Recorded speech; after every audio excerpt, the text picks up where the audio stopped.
Bismillahirrahmanirrahim. Assalamualaikum warahmatullahi wabarakatuh. Alhamdulillahi rabbil alamin, adada khalqihi wa ridha nafsihi wa zinata arshihi wa midada kalimatih. Wassalatu wassalamu ala sayyidina Muhammadin, kana sadiqal wa'di wa kana rasulan nabiyya, wa ala alihi wa sahbihi wa sallim tasliman katsira, amma ba'd. Para sahabat sekalian, para pemirsa yang budiman, yang mudah-mudahan kita senantiasa dalam limpahan rahmat dan barakah dari Allah Subhanahu wa taala.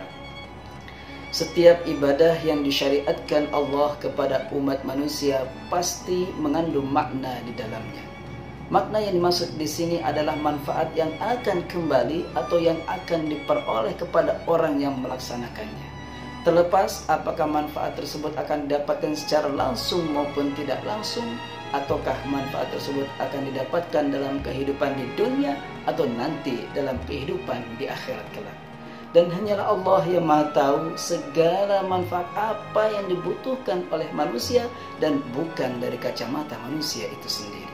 Sebab kadangkala keinginan manusia tidak selalu sama dengan apa yang Allah timpakan kepadanya, sehingga manfaat menurut manusia belum tentu sama dengan manfaat dalam pandangan Allah.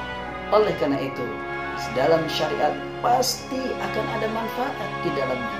Dan begitu pula sebaliknya, di setiap sesuatu yang bermanfaat, tentu hal ini dalam kacamata manusia belum tentu sesuai dengan syariat. Seringkali manusia belum mampu untuk menemukan manfaat dari suatu ibadah yang Allah syariatkan kepadanya. Namun, seiring dengan berjalannya waktu, seiring dengan bertambahnya kedewasaan dan ilmu seseorang, seiring dengan berkembangnya ilmu pengetahuan dan teknologi, manfaat dari suatu ibadah yang Allah syariatkan akan tampak di depan mata. Tak terkecuali dengan ibadah syam, ibadah puasa yang sedang kita jalankan saat ini, di mana Allah Subhanahu wa taala telah menempatkan ibadah yang satu ini sebagai suatu ibadah yang sangat istimewa. Mengapa demikian? Karena dalam ibadah puasa banyak sekali makna dan hikmah yang terkandung di dalamnya. Puasa banyak memberikan manfaat kepada manusia baik secara fisik, rohani, bahkan dalam perjalanan kehidupan seseorang di kemudian hari. Secara fisik, sudah lama dalam dunia ilmu kedokteran telah meneliti dan mengetahui manfaat dari ibadah puasa ini, sehingga banyak para dokter yang merekomendasikan puasa untuk dijadikan sebagai terapi kesehatan, terutama bagi mereka yang memiliki penyakit yang sulit untuk disembuhkan. Puasa di bulan suci Ramadan merupakan suatu proses overhaul atau proses turunnya mesin pencernaan yang ada di dalam tubuh kita, di mana selama kurang lebih 1 tahun lamanya mesin pencernaan yang ada di dalam tubuh kita diforsir untuk bekerja. Secara psikis, puasa bisa menjadikan jiwa manusia menjadi stabil. Dengan puasa, manusia bisa mengendalikan dirinya dan tidak mudah diterpa dengan goncangan jiwa. Oleh karenanya, banyak para psikolog yang merekomendasikan puasa untuk dijadikan sebagai terapi kejiwaan, terutama bagi mereka yang sulit mengendalikan diri dan menahan dirinya dari segala amarah dan emosi. Para sahabat sekalian, para pemirsa yang budiman yang dirahmati Allah Subhanahu wa taala, puasa merupakan salah satu dasar dari ajaran agama Islam. Bersama dengan syahadat, salat, zakat, dan haji, puasa merupakan salah satu dasar dari ajaran agama Islam, di mana kita lebih sering mengenal dengan istilah rukun Islam. Bahkan barangkali di saat kita masa kanak-kanak, kita sudah mempelajarinya dari guru-guru kita. Dan informasi tentang rukun Islam ini dapat kita ketahui dari salah satu sabda baginda Rasulullah Muhammad sallallahu alaihi wasallam. Buniyal Islamu ala khamsin, syahadati an la ilaha illallah wa anna Muhammadar Rasulullah, wa iqamis shalah, wa ita'iz zakah, wal hajj, wa shaumi Ramadan. Islam didirikan atas 5 asas atau 5 dasar, yaitu kesaksian bahwasanya tiada Tuhan yang pantas disembah melainkan Allah dan Nabi Muhammad adalah utusan Allah, mendirikan sholat, menunaikan zakat, melaksanakan ibadah haji, dan melaksanakan ibadah puasa di bulan suci Ramadan. Artinya, ibadah puasa disejajarkan dengan syahadat, sholat, zakat, dan haji. Dalam pandangan ajaran Islam, seluruh rangkaian ibadah tersebut apabila dikerjakan dengan sungguh-sungguh, dilaksanakan dengan penuh keikhlasan mengharapkan ridha Allah dan sesuai dengan tuntunan dan ajaran dari baginda Rasulullah, maka balasannya adalah surga. Tak terkecuali dengan ibadah puasa yang kita jalankan saat ini, di mana salah seorang sahabat Nabi yang bernama Abu Umamah suatu ketika pernah bercerita, "Ataitu Rasulullah sallallahu alaihi wasallam." Suatu ketika aku mendatangi baginda Rasulullah sallallahu alaihi wasallam. Faqultu murni bi'amalin yadkhuluni al-jannah. Kemudian aku pun berkata, "Wahai Rasul, perintahkanlah kepadaku tentang suatu amalan yang mana dengan amalan tersebut bisa menyebabkan diriku untuk masuk ke dalam surga." Maka baginda Rasul pun bersabda, "Qala 'alaika bis-shaum." Maka hendaklah engkau berpuasa. Tsumma ataitu ats-tsaniyah. Kemudian ternyata sahabat Abu Umamah ini belum puas dengan jawaban pertama dari baginda Rasul. Maka mendatangi baginda Rasul dan menanyakan tentang hal yang sama pula. Maka baginda Rasul pun kemudian bersabda, "Qala 'alaika bis-shiyam fa innahu la 'adla lah." Tetaplah engkau berpuasa wahai Abu Umamah, karena sesungguhnya ibadah puasa itu tidak ada tandingannya. Bahkan tidak hanya sampai di situ saja. Baginda Rasul kemudian lebih menjelaskan secara detail, secara terperinci tentang balasan surga yang Allah janjikan kepada orang-orang yang berpuasa. Di mana baginda Rasul menginformasikan kepada kita bahwasanya di yaumul kiamah nanti orang-orang yang berpuasa atau ahli puasa akan memasuki surga melalui pintu yang dikhususkan bagi mereka atau pintu yang utama. Di mana keterangan ini menunjukkan kepada kita bahwasanya ada janji yang pasti yang Allah berikan kepada orang-orang yang ahli puasa. Hal ini dapat kita ketahui dari salah satu sabda baginda Rasul, "Inna fil jannati baban yuqalu lahu ar-rayyan, yuqalu aina as-shaimun, fa idza dakhalu aghlaqu." Sesungguhnya di dalam surga nanti akan ada satu pintu yang disebut dengan pintu ar-rayyan. Di yaumil kiamah nanti akan diseru melalui pintu itu, "Wahai mana orang-orang yang berpuasa?" Maka ketika orang-orang yang ahli puasa telah masuk ke dalam surga seluruhnya melalui pintu itu, maka pintu tersebut akan tertutup kembali. Para sahabat sekalian, para pemirsa yang beriman yang dirahmati Allah Subhanahu wa taala. Di antara hikmah ataupun manfaat yang bisa kita ambil dari keistimewaan bulan puasa adalah ternyata di samping puasa bisa memberikan sesuatu yang mengenakan kepada kita, puasa pun bisa menyebabkan wasilah diri kita terhindar dari sesuatu yang tidak mengenakan bagi kita.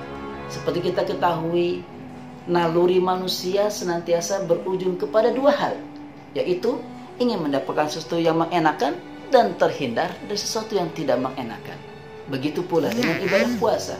Setelah baginda Rasul menjanjikan kepada sahabat Abu Umamah dan para kaum muslimin lainnya tentang puasa bisa mendapatkan sesuatu yang mengenakan, itu surga, puasa pun bisa menjadikan seseorang terhindar dari sesuatu yang tidak mengenakan, yaitu neraka.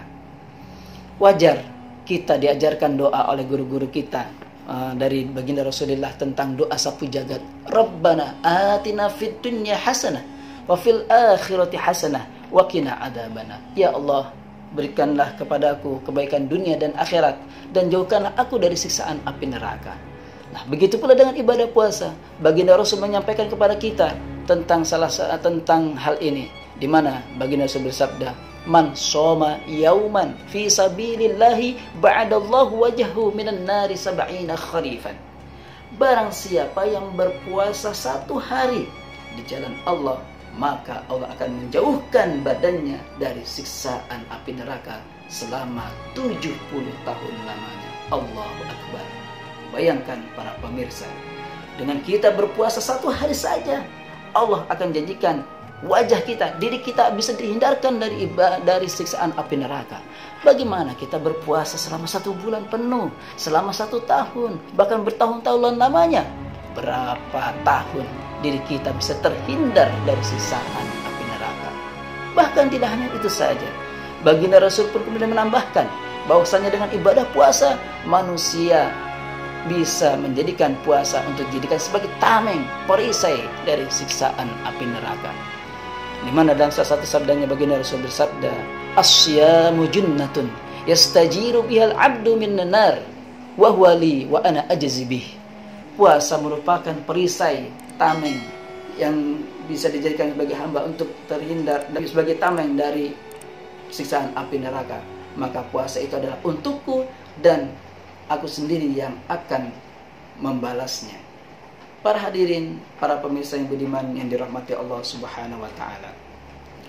Di antara manfaat yang lain yang bisa kita ambil daripada keistimewaan puasa adalah ternyata puasa pun bisa jadi pembersih dari segala macam penyakit yang ada di dalam tubuh kita.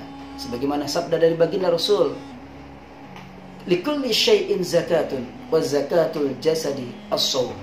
Segala sesuatu itu ada pembersihnya, dan pembersih daripada badan itu adalah dengan puasa. Dan yang lebih penting lagi dari manfaat ibadah puasa yang bisa kita ambil dari keistimewaan ibadah ini adalah perbanyaklah kita berdoa di saat kita puasa. Karena doa orang yang dalam kondisi berpuasa itu tidak akan ditolak oleh Allah Subhanahu wa taala. Apalagi di bulan suci Ramadan ini, Allah Subhanahu wa taala sangat merindukan rintihan dari doa dari hambanya. Sehingga kalau kita perhatikan ayat Al-Quran yang ada menjelaskan tentang ibadah puasa, yaitu di surah Al-Baqarah ayat 183 sampai dengan 187 dijelaskan bahwasanya dalam ayat 183 sampai 185 itu menjelaskan tentang hal puasa. Sedangkan ayat 186 itu menjelaskan tentang hal berdoa. Dan kemudian ayat 187 kembali menjelaskan tentang puasa kembali. Artinya di sini ayat yang menjelaskan tentang doa diapit oleh ayat tentang puasa. Hanya menunjukkan bahwasanya diharapkan kita pada saat di bulan suci Ramadan ini perbanyak-banyaklah berdoa, baik untuk kebaikan diri kita, kebaikan untuk orang lain, saudara-saudara kita, dan juga untuk urusan kebangsaan, terutama bangsa kita, bangsa Indonesia yang saat ini masih dalam kondisi belum selesai dari urusan pandemi COVID-19 ini.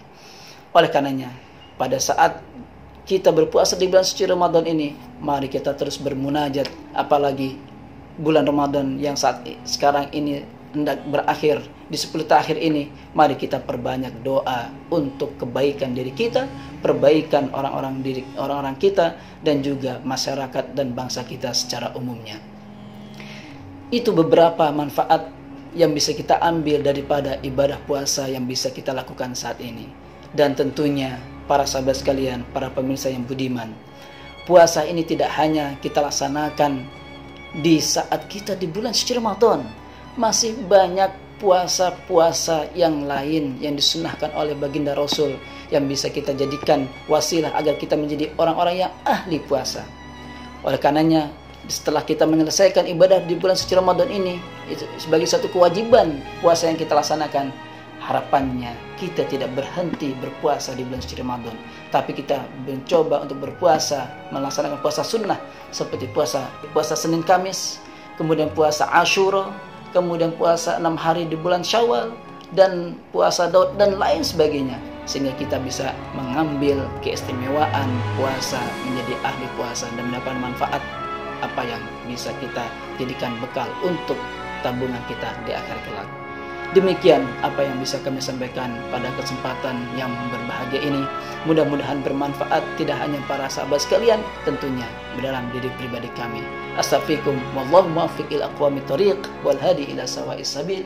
Wabillahi taufiq wal hidayah. Wassalamualaikum warahmatullahi wabarakatuh.